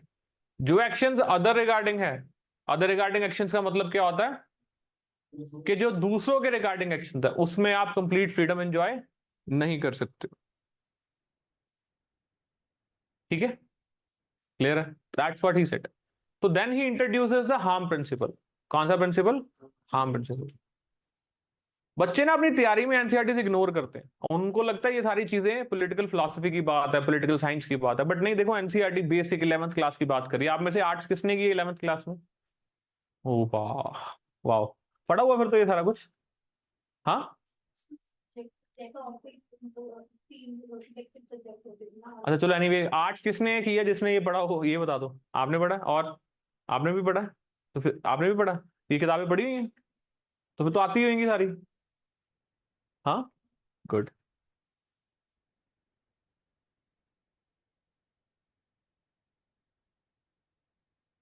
ग्रेट, अच्छी बात है। तो यही सारी चीजें आपने वहां भी पढ़ी होंगी या जो हैं 11th में वो पढ़ रहे होंगे। तो अभी जॉन स्टुअर्ट मिल के बारे में बात कर रहे हैं। So he talked about On Liberty. Liberty में उन्होंने इन चीजों के बारे में बात की और हार्म प्रिंसिपल इंट्रोड्यूस किया और बोला कि जैसे ही आपके एक्शन दूसरों को हार्म करना शुरू करेंगे वैसे ही आपके एक्शन क्या हो जाएंगे, रुक जाएंगे, रिस्ट्रिक्ट कर दिए जाएंगे। बस इतनी सी रिस्ट्रिक्शन लगाओ कि अदर्स रिगार्डिंग एक्शन के ऊपर क्या लग जाए, लिमिट लग जाए। आप अपने मुंह पे चपेड़े मारने चाह रहे हो, मारो। मारो नहीं, लिटरली मत मारना शुरू कर देना, मतलब जितनी मर्जी मारो। This is your self regarding action. आप मेरे मुंह पे चपेड़े मारना चाह रहे हो, this is others regarding action. तो यहां पर क्या हो जाएगा, रिस्ट्रिक्शन लग जाएगी। है तो देखो कॉमन चीजें ही। अगर जॉन स्टुअर्ट ने ना बोला होता तो क्या आप लोगों को ये बात पता नहीं होनी थी? है कि नहीं? पता ही होनी थी, ये तो पता ही है। अब ये थोड़ी है कि नहीं बोला जॉन स्टुअर्ट मिल ने तो मैं थप्पड़ खाई जाऊंगा, है कि नहीं? तो हो तो जाहिर सी चीजें होती हैं, बट ये बहुत पहले बोली होती हैं और एक अंदाज में कही गई होती हैं और ये छप जाती हैं और इनके विचार इसके अलावा और भी बहुत होते हैं, तब इनको क्या आती है, एक्नॉलेजमेंट आती है। Okay, so in the discussion in the political theory it is called the harm principle. Let us quote the statement and try to explain. Principle is that the sole end for which mankind are warranted individually or collectively in interfering with the liberty of actions of any of that number is self-protection. That the only purpose for which power can be rightfully exercised over the other member of a civilized community against his will is to prevent harm to others. बस जो मैंने बताया आपको वही fancy words में लिखा हुआ है, घर जाके पढ़ लेना। ठीक है, ये मैम कुछ कह रहे हैं, इनको पढ़ो, बहुत अच्छी बात बोल रहे हैं। क्या कह रहे हैं बताओ जी। Why is it not womankind? Why is it not womankind? Because the society is patriarchal, पुरुष प्रधान, male chauvinism exists and J.S. Mill was also no exception. आपको पता है अरिस्टोटल ने विमेन को राइट्स नहीं दिए थे पार्टिसिपेट करने के। अरिस्टोटल ने विमेन को राइट नहीं दिए थे पार्टिसिपेट करने के लिए सिविल सिविक अफेयर्स में। लेकिन प्लेटो एक ऐसा शख्स था जो वुमेन के ऊपर कोई रिस्ट्रिक्शन नहीं लगाता था। प्लेटो अरिस्टोटल से पहले आया था। वो कहता था इस देश को चलाना चाहिए एक ऐसे इंसान को जिसका दिमाग बहुत तेज है, जिसके दिमाग ही डोमिनेट करता है, man of reason, man of gold. तो वो वुमेन भी हो सकती है या मैन भी हो सकता है। उसको वो फिलोसफर किंग बोलता था। क्या बोलता था? जिसका दिमाग कहते फिलोसफी में है, उसको मिन्नतें करनी पड़ेंगी कि आ भाई रूल कर ले हमारे ऊपर, तेरे से अच्छा शख्स कोई नहीं है। वो कहेगा नहीं नहीं, मुझे जाने दो मेरी फिलॉसफी में, मुझे मत फोर्स करो। फिर उसको मिन्नतें करेंगे कि नहीं आजा, रिक्वेस्ट करेंगे, और फिर इतनी ज्यादा रिक्वेस्ट के बाद वो अग्री कर देगा। क्यों? क्योंकि उसको इस बात की समझ है कि इस देश के भले के लिए मेरा होना यहां बहुत जरूरी है। और उसके अकॉर्डिंग इतनी ज्यादा कैपेसिटी रखने वाला शख्स सिर्फ एक था। वो कौन था? खुद प्लेटो। ठीक है,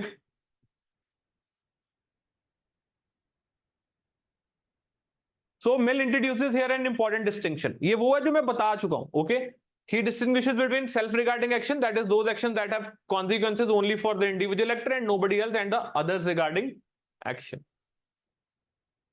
He argues that with respect to actions or choices that affects only oneself, regarding action, the state or any other external authority has no business to interfere. Or put in simple language, it would be that my business, I'll do what I like.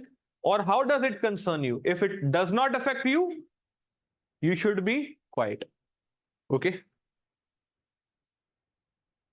The harm caused must be serious. For minor harm, Mill recommended only social disapproval and not the force of law. For example, playing of loud music in an apartment building should bring only social disapproval from the other resident of the building. They should not involve the police. How many of you agree? How many of you agree? कहते हैं harm principal में harm ज्यादा होना चाहिए, फिर ही liberty को क्या करना है, एक्सरसाइज करना है. How many of you agree with this? How many you agree कि अगर लाउड म्यूजिक बज रहा है तो सोशल डिसअप्रूवल आ जाए, लेकिन पुलिस को क्यों बुलाते हो? 12 बजे तो माहौल बन रहा होता है रात को डांस करने का, डीजे वाले को पैसे दिए जा रहे होते हैं, आला चक ला दे, गाना ला दे, तो उसके बाद आप पुलिस बुला लेते हो. ये कहते भाई मिल के भी ऊपर मैं हूं, वाई सोशल डिसअप्रूवल? बल्कि ग्वांडियों को भी आगे नाचना चाहिए साथ, इरिस्पेक्टिव ऑफ द फैक्ट के उनके घर में किसी बच्चे का पेपर है सुबह बोर्ड्स का, इरिस्पेक्टिव ऑफ द फैक्ट कि उनके घर में कोई हार्ट पेशेंट है जिसको ऊंची आवाज से प्रॉब्लम है ना. So they should indicate their disapproval of the inconvenience. Anyway, ये समझिए, इसका पॉइंट था. आप अग्री करो ना करो, ये उसका पॉइंट है. समझ रहे हो? Online, all of you getting it?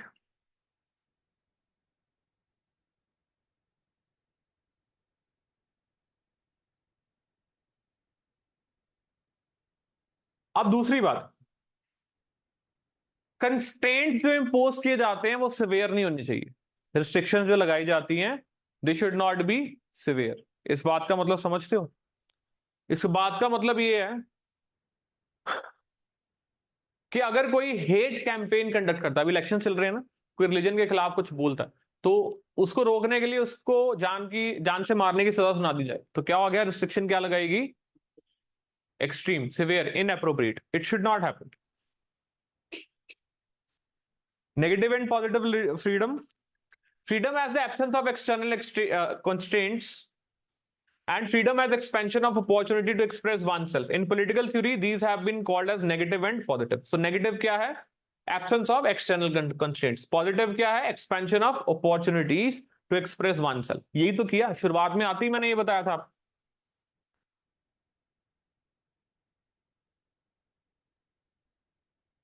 Negative liberty tradition argues for an inviolable area of non-interference in which the individual can express himself or herself. If the ये herself पता है क्यों आया?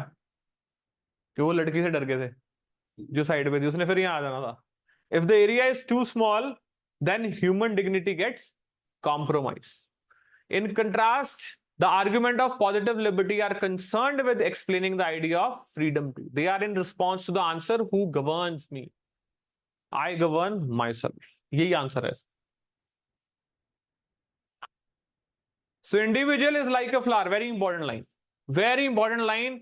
इसको लिख लो, याद कर लो, ऐसे में काम आएगी, जीवन में काम आएगी, बच्चों को बताने में काम आएगी, घर वालों को बताने में काम आएगी, दोस्तों को बताने में काम आएगी, या किसी को पढ़ाने के भी काम आ सकती है. ठीक है? So individual is like a flower that blossoms when the soil is fertile. Individual is like a flower that blossoms when soil is fertile, and the sun is gentle, and the water is adequate, and the care is regular. Flower तभी blossom करता है. Flower की nature क्या है? मुरझाना, खिलना. वो खिलेगा कैसे? अगर उसको अपॉर्चुनिटी दी जाएगी खिलने की, और वो अपॉर्चुनिटी क्या है? Fertile soil, gentle sun, water is adequate, and care देनी पड़ेगी. सिमिलरली इंडिविजुअल को भी ये सारी चीजें दोगे तभी इंडिविजुअल क्या करेगा? प्रॉस्परस होगा. और ये पॉजिटिव फ्रीडम है.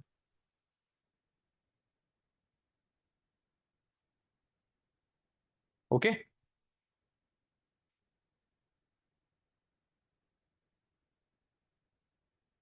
No, same.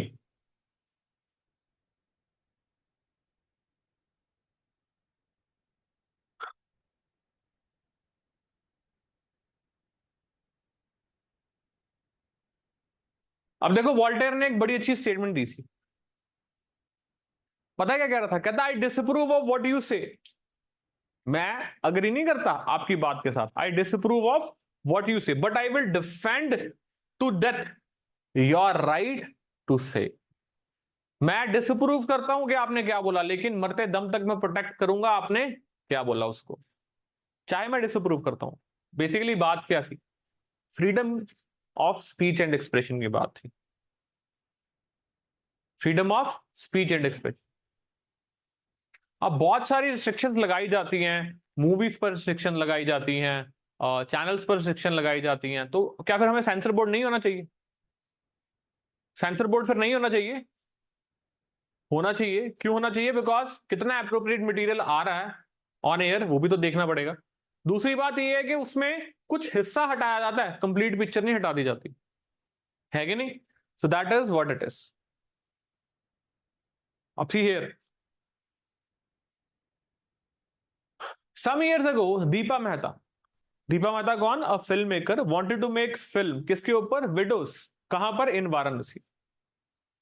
और it thought to explore the plight of widows, widows के प्लाइट के ऊपर, प्लाइट समझते हो, दुख दर्द, उसके ऊपर उन्होंने मूवी बनानी थी और उन्होंने वाराणसी में बनानी थी, because there so many videos. तो लेकिन उनको मना कर दिया गया ये बोल के कि ये नेगेटिवली पोर्ट्रे करेगा इंडिया को, नेगेटिवली पोर्ट्रे करेगा टाउन को, इंटरनेशनल प्रोपागेंडा बन सकता है, एंड इसलिए क्या कर दिया गया? रिफ्यूज कर दिया गया, और it was not made in Varanasi, it was subsequently made elsewhere.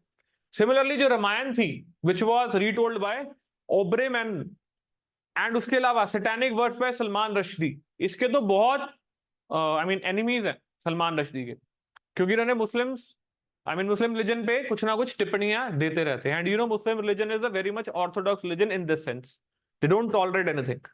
And then film the last temptation of the Christ and the play में नथुराम बोलते पर ऑल्सो बैंड आफ्टर प्रोटेस्ट, नहीं नहीं लगाने देते, नहीं एयर करने देते, क्योंकि इसमें अलग पर्सपेक्टिव दिए जाते हैं। आज आपको क्या पता है गांधी जी को किसने मारा? नथुराम गोडसे ने। आपको पता है who was the father of India, father of nation? हमें फ्रीडम किसने दिलवाई? महात्मा गांधी। लेकिन आप इनको पढ़ लेते, आई मीन इनको देख लेते, तो व्हाट वुड हैव हैपेंड? शायद आपकी जो नजरिया था वो शायद बदल जाता, समझ रहे हो? तो इन चीजों, जिसकी सोशल डिसअप्रूवल हो जाए ना, उस चीज को नहीं आने देती सोसाइटी। अब ये कितना सही है कितना जायज है, ये फ्रीडम के ऊपर क्या है? डिबेट है। कुछ साल पहले एक साउथ के किसी राइटर को भी मारा था, मैं नाम भूल रहा हूं,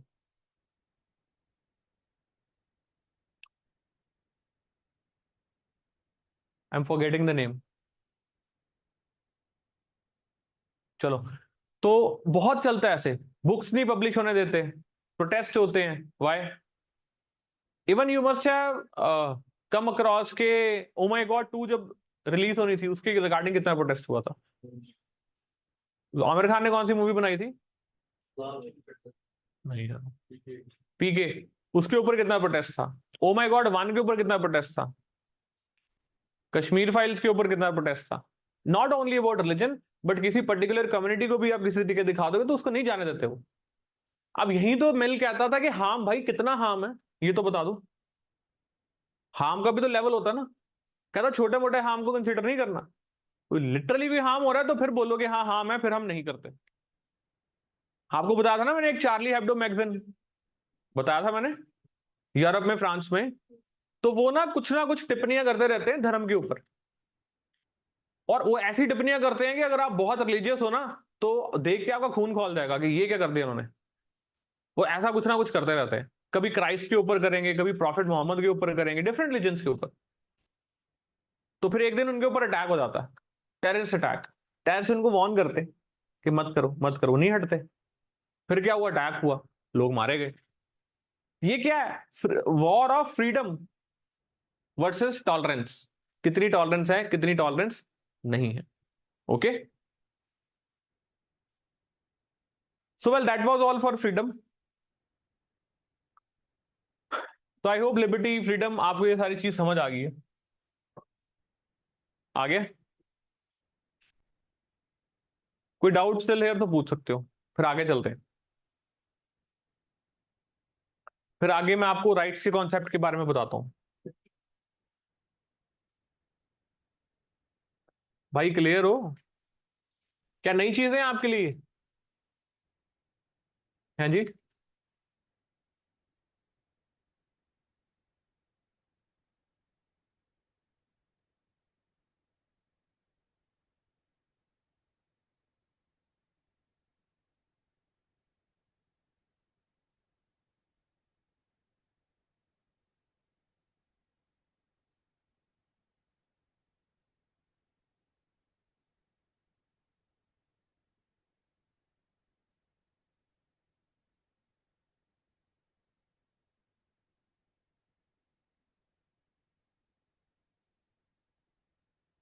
राइट्स। मैं क्या पूछ रहा था, नई चीजें हैं आपके लिए?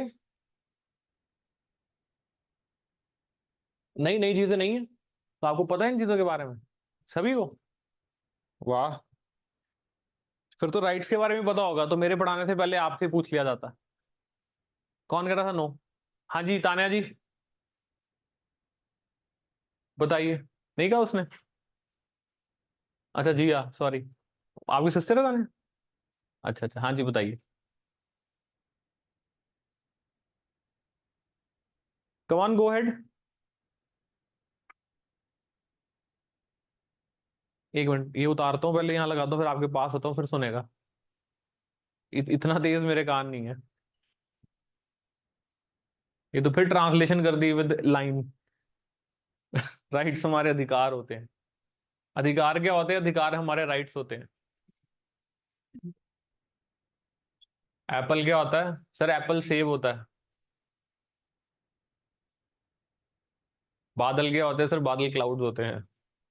हाँ जी बताइए।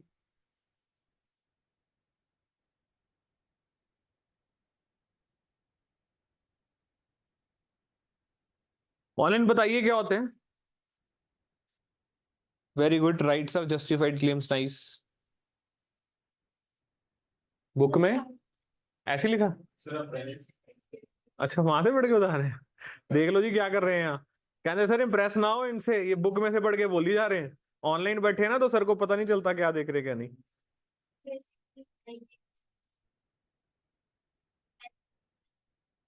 हम्म।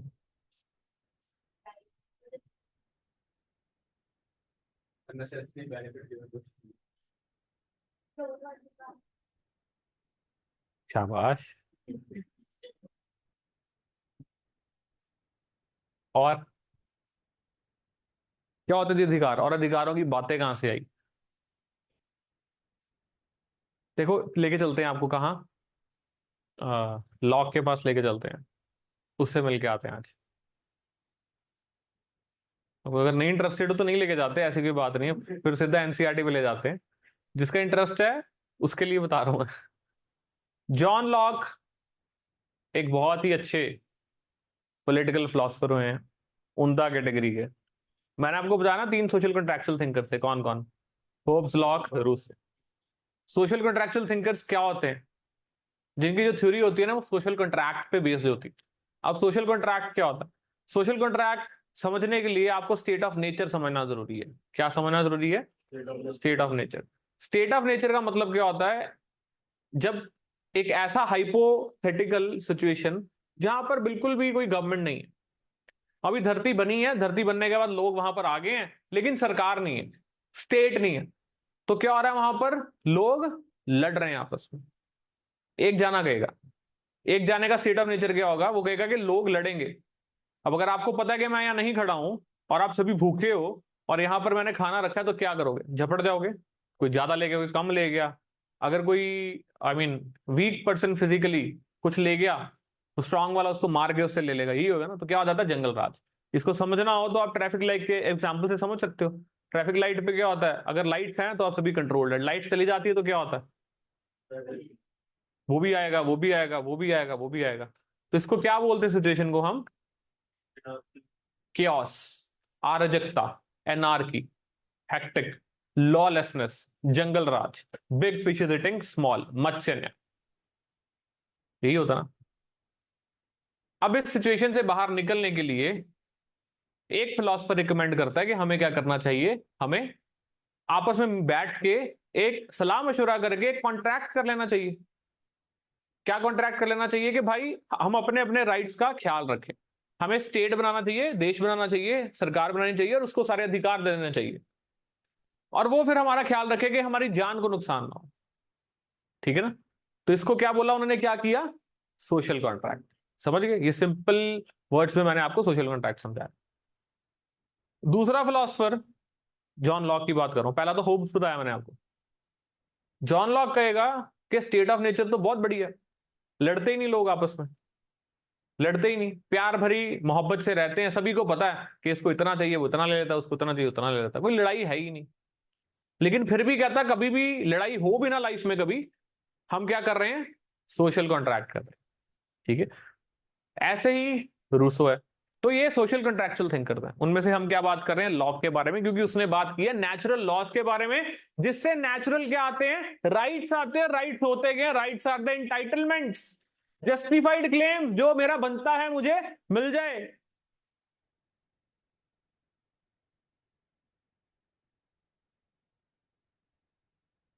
आपके घर में कोई व्हीकल है, आप उसको चलाते हो? आपने खरीदा अपने पैसों से, फिर भी चलाते हो? क्यों चलाते हो? हैं जी? क्यों चलाते हो? बिकॉज अपना अधिकार समझते हो। घर का फ्रिज खोलने से पहले किसी से पूछते हो? आपने खरीदा है? किसने खरीदा है? आपके माँ बाप ने खरीदा है। तो आप क्यों खोल रहे हो? बिकॉज आपका क्या बनता है? हक बनता है। अपने सिबलिंग के साथ लड़ते हो, फालतू भी बोल देते हो, क्यों? क्योंकि आप अपना हक समझते हो। जस्टिफाइड क्लेम्स, एंटाइटलमेंट्स, जो आपकी बनती है उसी को हम क्या बोलते हैं? राइट्स। अब राइट्स आए कहां से? राइट्स आए हैं नेचुरल लॉ से। Natural law to natural rights. Natural law क्या है? नेचर का लॉ।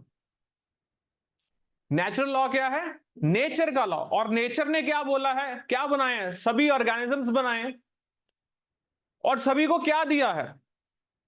जीने का अधिकार दिया, और घूमने का अधिकार, इधर उधर जाने का अधिकार, खाने का अधिकार, सोने का अधिकार। सिर्फ मनुष्य ही एक ऐसा प्राणी है जिसको कुदरत ने बोलने का अधिकार भी दिया है। क्या दिया है? बोलने का अधिकार भी दिया है। तो इसीलिए लॉक कहता है कि नेचुरल लॉ से ही हमें पता लग रहा है कि द मोस्ट इंपॉर्टेंट राइट्स जो हैं वो तीन हैं। जो मोस्ट इंपॉर्टेंट राइट्स हैं वो कितने हैं? तीन हैं। कौन कौन से तीन राइट्स हैं? राइट टू लाइफ, जीने का अधिकार, right to liberty, right to property. So जीने का अधिकार, बोलने का अधिकार और प्रॉपर्टी का अधिकार। अब आप बोलोगे सर प्रॉपर्टी कहां से आ गई, है ना? तो उसमें मत जाओ, नहीं तो एक घंटे का लेक्चर मुझे लगाना पड़ जाएगा आपके साथ कि ये सारी थ्योरी कहां से आ रही थी, किसको प्रोटेक्ट करने की बात की जा रही थी, कैपिटलिज्म उस टाइम पर इवॉल्व हो रहा था। तो इसकी जो थ्योरी थी वो बेसिकली पूंजीवादियों को प्रोटेक्ट करने के लिए आई थी। और पूंजीवादी क्या लाएंगे? प्रॉपर्टीज ही तो लाएंगे। इसमें मत जाओ आप। You just remember this, simplify किया आपके लिए। ठीक है?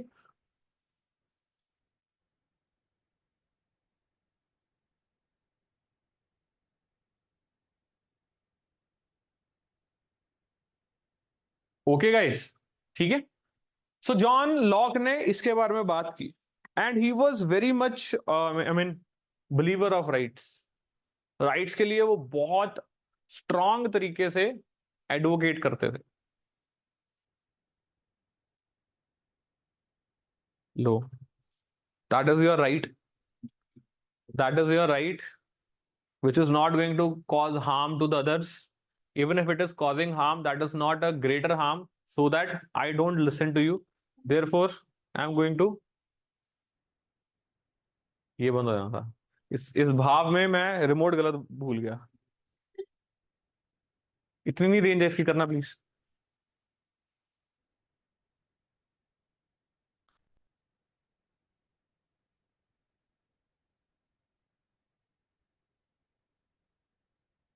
सो as a member of a democratic country, समझ आ गया ना लॉ के राइट्स के कॉन्सेप्ट्स के बारे में, आपको नेचुरल लॉ के बारे में पता लग गया ना। एक होते हैं नेचुरल लॉ, एक होते हैं स्टेट मेड लॉज, होते हैं ना, एक होते हैं state made law. State made laws को क्या बोलते हैं? Positive laws. क्या बोलते हैं? Positive laws. So natural law, दूसरी तरफ स्टेट मेड लॉज जिसको हम बोलते हैं पॉजिटिव लॉज। सो हमेशा नेचुरल लॉज और स्टेट मेड लॉज या फिर नेचुरल लॉज और पॉजिटिव लॉज में क्या चलती है? जंग चलती है। जितना नजदीक पॉजिटिव लॉ रहेगा किसके? नेचुरल लॉ के, उतना वो जायज रहेगा। जितना वो उससे दूर हो जाएगा उतना क्या हो जाएगा? वो टायरेनिक हो जाएगा, मतलब गलत हो जाएगा। ठीक है। सो राइट्स की तो बात करें, जनरली हम पॉलिटिकल एंड सिविल राइट्स की बात करते हैं कि सभी को बराबर का अधिकार, जीने का अधिकार, बोलने का अधिकार, खाने का अधिकार, पीने का अधिकार, नॉट पीने का अधिकार मतलब इन जनरल ड्रिंकिंग वाटर का अधिकार। सो फिर उसके बाद हम बात करते हैं विद रिस्पेक्ट टू कि कोई भी डिस्क्रिमिनेशन नहीं होनी चाहिए। ये सारे राइट्स के बारे में बात होती है। लेकिन आजकल क्या हो रहा है? People are also making new demands for rights such as RTI, right to information, right to clean air, right to privacy, right to privacy, right to clean air, right to safe drinking water. यही वाली पीने की बात कर रहा था मैं, right to safe drinking water. Rights are claimed not only in relation to our political and public lives but in relation to our social and personal relations. Moreover, rights may be claimed not only for adult human being but also for children, unborn fetuses के अधिकार and even animal rights. Okay, what are rights? Rights essentially an entitlement or a justified claim. That's it. claim है but justified claim नहीं है। जो justified होगा claim वही क्या बनेगा? अधिकार बनेगा। क्लेम जस्टिफाइड भी हो सकता है, अनजस्टिफाइड भी हो सकता है, लेकिन अगर जस्टिफाइड हो जाए वो क्या बनता है? अधिकार। It denotes what we are entitled to as citizens, as individual and as human being. So समझ आ रहा है, सब पता लग रहा है ना, कोई दिक्कत तो नहीं।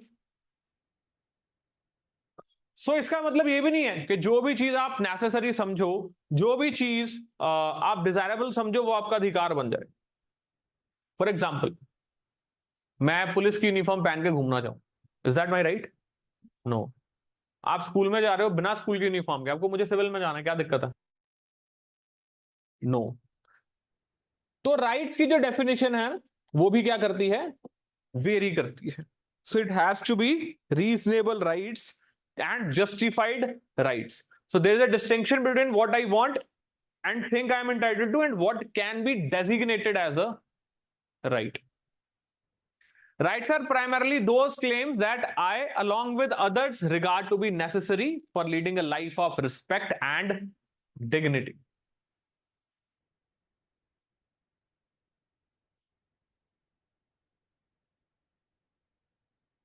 So another ground क्या है राइट का? It is necessary for our wellbeing. So मतलब सिर्फ शॉर्ट कीवर्ड्स ही लेने हैं आपने, पॉइंट्स ही लेने हैं। नंबर वन, राइट्स जो नेसेसरी है to lead a good life. Then second, जो वेल बीइंग के लिए क्या है? नेसेसरी है and help individuals to develop their talents and skill. So where do rights come from? So in the 17th and 18th century, political theorists argued that rights are given to us by the nature or the God. जो मैंने आपके साथ बात की, rights of men were derived from natural laws. This meant that rights were not conferred by the ruler or the society. They identified three natural rights of man: the right to life, liberty and property. जो मैंने आपको बताया, ये right to life, liberty and property John Locke की theory से आया, because वो natural law के बारे में बात करता था, और जो नेचुरल लॉ के बारे में बात करता था उसी से ये नेचुरल राइट हमें मिले। कौन से? Right to life, liberty and property. Right to life मतलब जीने का अधिकार, लिबर्टी मतलब बोलने का अधिकार, एंड प्रॉपर्टी मतलब, अच्छा वैसे अगर इन जनरल आप बात करो तो ये प्रॉपर्टी को एक्सक्लूसिव सेंस में लेता था, और राइट टू प्रॉपर्टी के बीच में ही राइट टू लाइफ को भी लाता था, राइट टू लिबर्टी को भी लाता था। बट एनीवे आप ये तीन याद रखने हैं आपने। ये जितने भी अधिकार हैं एक बेसिक राइट से आ रही हैं। आइडिया क्या है? That we are born with certain rights is a very powerful notion because it implies that no state और organisation should take away what has been given by law of nature. So in recent years the term human rights is being used more than the term natural rights. So very important, human rights, natural rights. This is because the idea of there being a natural law or a set of norms that are laid down by us, by nature or God, appears unacceptable today. Rights are increasingly seen as guarantees The assumption behind human rights is that all persons are entitled to certain things simply because they are human beings. Very important line. Assumption behind human right is that all persons are entitled to certain things simply because they are human beings. बस आप और मैं human being है, that means that right accrues to us. Even Immanuel Kant, एक और philosopher है जो Immanuel Kant है, what is he of the opinion? वो कहते हैं कि दूसरों के साथ वैसा व्यवहार करो जो आप खुद के साथ भी वैसा ही व्यवहार करें. सो डिग्निफाइड लाइफ के बारे में वो बात करते हैं. He talks about dignified life. So Kant on human dignity. So human beings unlike all other objects possess dignity. So human dignity very important. ये बोलते हैं ends should be not justifying the means, but your means should be justify the ends. और end क्या होना चाहिए? Human dignity ही होना चाहिए. That's what Immanuel Kant is saying. Very important for your ethics also. Very important for your ethics also. Very important for your essay also. Very important in journal also. So German philosopher say, it meant that every person has dignity and ought to be so treated by virtue of being human being.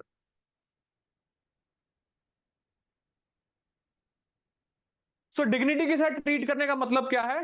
Person को morally treat करना. अब today ये बहुत important है, United Nation declaration on human rights. इसके ऊपर एक prelims पे क्वेश्चन भी आया था कि United Nation Declaration of Human rights में क्या क्या चीजें एनकम्पास की गई हैं.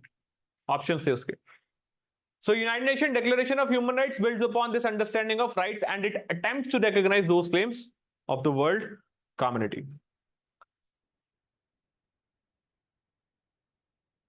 तो देखो, राइट्स तो हर एक के बनते हैं. तो see what is he saying? My father had applied for a telephone connection. मेरे फादर ने टेलीफोन कनेक्शन के लिए अप्लाई किया. इट्स बीन ओवर 2 months के कनेक्शन नहीं है. Then what is she saying? कहती यू नो, अब राइट टू इंफॉर्मेशन भी एक राइट है. तो अब राइट्स की जो डेफिनेशन है वो बढ़ती जा रही है. क्या होती जा रही है? बढ़ती जा रही है. इसमें मल्टीपल राइट्स इंक्लूड किए जा रहे हैं. मल्टीपल राइट्स कैसे इंक्लूड किए जा रहे हैं? जैसे right to information, right to privacy, right to clean environment. समझ रहे हो? Right to dignified life. अब डिग्निफाइड लाइफ का मतलब क्या? इमैनुअल कांत भी तो यही बोल रहा था. इमैनुअल कांत भी तो यही बोल रहा था कि एक डिग्निफाइड लाइफ देना बहुत जरूरी है. ठीक है जी. So legal rights and state. So legal recognition के ऊपर इतनी इंपॉर्टेंस क्यों दी जाती है? अगर मैं बोलूं कि राइट टू क्लीन एनवायरमेंट बहुत जरूरी है, अनलेस अनटिल इसको लीगल रिकॉग्निशन मिलेगी ये राइट का कुछ नहीं बने. सो देयर इज एक स्टेप जो आपको चल के आना पड़ता है. कहां से कहां तक? Legal right, I mean right से लीगल राइट्स की तरफ. अब राइट बनता है, क्या राइट बनता है? कि स्टेट जो है हर बच्चे का ख्याल रखे. लेकिन उसकी लीगल रिकॉग्निशन होगी तो स्टेट रखेगा ना. सो मेयरली राइट्स के लिए बोलना is not sufficient unless until उसकी लीगल रिकॉग्निशन आ जाए. अब जब किसी भी राइट को स्टेट की स्टैंप लग जाती है वो क्या बन जाता है? लीगल राइट बन जाता है. और लीगल राइट की जंग बहुत जरूरी है. So bill of rights and in the constitution. जैसे आपके कॉन्स्टिट्यूशन में क्या है? It's a fundamental rights. अब right to freedom of speech and expression, किसी भी धर्म को मानना, जिसको भी आप मानना चाहो. पुलिस से प्रोटेक्शन लेना, इक्वालिटी के अधिकार, ये सभी क्या है? These are the rights. कौन से राइट्स हैं? Fundamental rights. अब फंडामेंटल राइट्स होते हैं, कॉन्स्टिट्यूशनल राइट्स होते हैं और लीगल या स्टैट्यूटरी राइट्स होते हैं. सभी में फर्क आप सभी को पता होना चाहिए. फंडामेंटल राइट्स क्या है? What is the difference between constitutional rights and fundamental rights? Constitutional rights होते हैं जो कॉन्स्टिट्यूशन में कहीं भी है, और फंडामेंटल राइट्स जो कॉन्स्टिट्यूशन में पार्ट 3 के अंदर दिए गए हैं. ओके, अभी जिनको नहीं पढ़ा उनको नहीं पता होगा, you don't worry. So important is the legal and the constitutional recognition of our claims that several theories defined rights as claims that are recognized by the state. So जो state recognize करे वही क्या बनता है?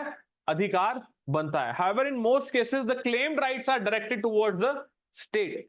That is, through these rights people make demands upon the state. So basic चीज है, state की बात है, बहुत ही बेसिक सेंस में इसमें बात की गई है, लंबी चौड़ी बात नहीं है. राइट्स के बारे में एक सिंपल है, आप इसको पढ़ भी लोगे तब भी आपको ये समझ आएगा. ठीक है जी. फिर भी हम तो इसको कर ही रहे हैं. For example, right to education की डिमांड है. राइट टू एजुकेशन कौन से अमेंडमेंट के साथ आया था? 86 कॉन्स्टिट्यूशनल अमेंडमेंट के साथ. सो 86 कॉन्स्टिट्यूशनल अमेंडमेंट के साथ क्या आया? Right to education.